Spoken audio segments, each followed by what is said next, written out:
কে তোমার প্রিয়? কে তোমাকে ফুল দেয়?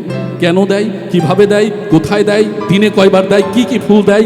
আর কি কি দেয়? কি কি দিতে বাকি রাখছে? তাজা ফুল না প্লাস্টিকের ফুল? কার কাছে তুমি এই শীতে ফুলের বদলে ফুলকপি চাইছো? হ্যাঁ, এত কিছু থাকতে ফুলকপি চাইতে গেলে কেন? কাঁচা ফুলকপি? হ্যাঁ, কাঁচা ফুলকপি না চেয়ে রান্না করা ফুলকপি কেন চাইলে? অন্য কোনো মেয়ে তোমার জন্য ফুলকপি রাঁধবে কেন?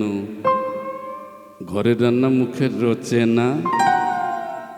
ফুলকপি মানে কি সবজি ফুলকপি, নাকি এর গোপন কোনো অর্থ আছে? হ্যাঁ, সারা জীবন ফুলকপি খেয়ে শখ মেটেনি, আর কত ফুলকপি চাও? কবে তোমার পেট ভরবে? বুড়ো হচ্ছ আর খিদে বাড়ছে, পাইছো কি তুমি আমাকে? তোমাকে কি আমি খেতে দেই না? রাস্তাঘাটে ফুলকপি চেয়ে বেড়াও, আজ ফেসবুকে চাইছো, কালকে থালা নিয়ে রাস্তায় বসবে, পরশু কি পত্রিকায় বিজ্ঞাপন দেবে। আমার কাছে চাইলে কি আমি ফুলকপি দিতাম না? সব শেষ প্রশ্নটা বড়ই নির্মম। তোমার এত লোভ কেন?